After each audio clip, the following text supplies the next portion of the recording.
यह कहानी सिर्फ एक इंसान की नहीं, यह एक ऐसी आवाज की कहानी है जो बंदूकों से नहीं डरी और दुनिया की सबसे बड़ी तानाशाही के सामने भी खामोश नहीं हुई।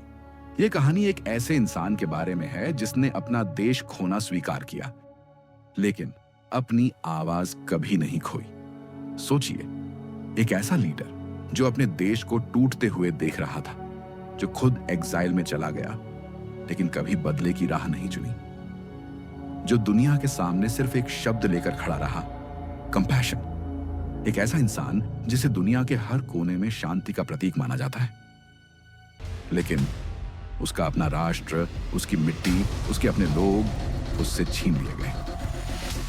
उसने कभी हथियार नहीं उठाया, फिर भी चीन जैसे ताकतवर देश ने उसकी आवाज को कुचलने की कोशिश की, लेकिन वो रुका नहीं, वो झुका नहीं, क्योंकि वो बन गया उनके लिए आवाज जिनकी कोई आवाज नहीं थी, यानी वॉइस फॉर द वॉइसलेस। नमस्ते दोस्तों, welcome to the Book Bloom. आज हम बात करेंगे एक ऐसी किताब की जो पॉलिटिक्स, पेन और पीस तीनों का संगम है। Voice for the Voiceless, His Holiness the 14th Dalai Lama द्वारा। चैप्टर 1, 2 साल की उम्र में बने भगवान का रूप। वर्ष 1935 में टाख्त सेर, अमदो, तिब्बत का एक छोटा सा गांव।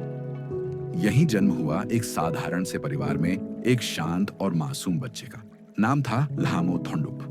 बस 2 साल की उम्र में मंक्स उनके घर आए और बोले, यह बच्चा साधारण नहीं है, यह 13वें दलाई लामा का पुनर्जन्म है।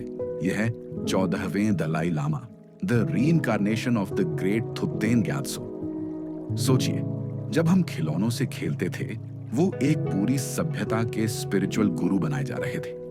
टिबेटन कल्चर में दलाई लामा सिर्फ धार्मिक लीडर नहीं होते, वो होते हैं लिविंग बुद्धा, दुनिया के सबसे बड़े करुणामय प्रतीक। टेक अवे, कभी कभी जिंदगी आपसे कुछ ऐसा मांगती है जिसके लिए आप स्वयं तैयार नहीं होते। चैप्टर 2, वह बच्चा जिसे बना दिया गया एक देश का राजा।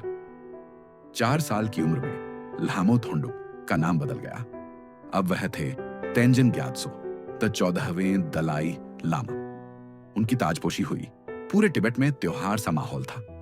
पर यह सिर्फ सम्मान नहीं था, यह एक बहुत बड़ी जिम्मेदारी थी।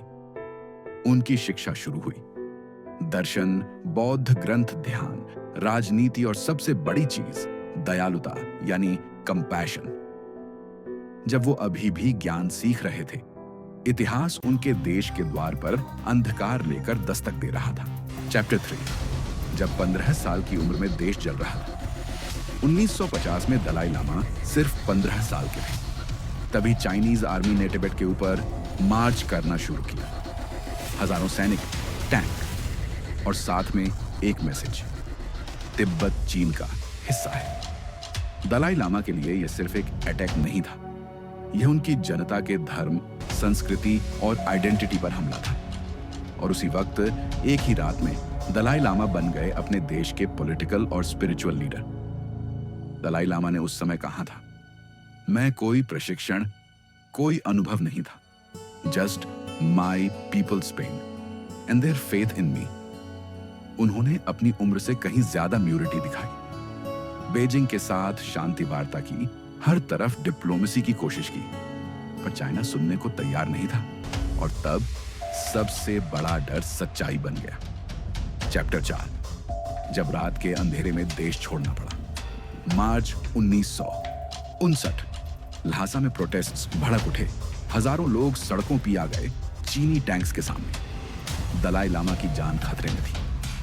दलाई लामा को मत जाने दो, चाइना उन्हें मार देगा। हजारों टिबेटन्स उनका संरक्षण करने ल्हासा के महल के बाहर जमा हो गए। महल के अंदर सन्नाटा था, बाहर गोलियों की आवाजें, और बीच में थे दलाई लामा, शांति का चेहरा, अब खुद खतरे में। लेकिन अंदर एक शांत, साहसी योजना बन रही थी। दलाई लामा एक रात अपना भेष बदला और रक्षक बनकर निकल पड़े, हिमालय पार कर भारत की ओर। 19 दिन तक उन्होंने जंगलों, नदियों और घाटियों को पार किया और अंततः 31 मार्च 1959 को भारत की सरजमी पर पहुंचे, जहां उनका स्वागत हुआ एक सम्मानित शरणार्थी के रूप में। चैप्टर 5, जब बदले की जगह करुणा चुनी। अब सोचिए, अगर आपसे आपका देश, आपके लोग, आपकी आस्था छीन ली जाए तो आप क्या करेंगे? ज्यादातर लोग हथियार उठाते, लेकिन दलाई लामा ने बदला नहीं चुना। उन्होंने चुना कंपैशन, मतलब करुणा। दलाई लामा ने उस समय कहा था, मेरी धर्म बहुत ही सरल है, माई रिलीजन इज काइंडनेस। उन्होंने दुनिया को सिखाया, शांति कोई कमजोरी नहीं है और दया कोई मजबूरी नहीं है, वो ताकत है। उनकी यही सोच के लिए उन्हें 1989 में नोबेल पीस प्राइज पुरस्कार से सम्मानित किया गया। चैप्टर 6, जब पहचान भी छीन ली और नाम तक मिटा दिया। दलाई लामा ने पूरे विश्व में तिब्बत की आवाज बनकर शांति का संदेश दिया। हर प्लेटफॉर्म पर तिब्बत की आवाज उठाई।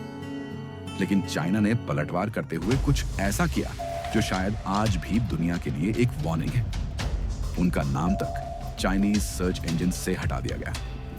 उनकी तस्वीरें चाइना में बैन हैं। उनका वजूद डिजिटली मिटा दिया गया। एक और दुनिया उन्हें नोबेल प्राइज दे रही थी, दूसरी ओर चीन उनका नाम तक मिटा रहा था। लेकिन दलाई लामा खामोश नहीं हुए। उन्होंने यूनाइटेड नेशन में तिब्बत की आवाज उठाई, हर मंच पर अपनी बात रखी। ओबामा से लेकर पोप फ्रांसिस तक हर बड़े मेजर वर्ल्ड लीडर से मिले।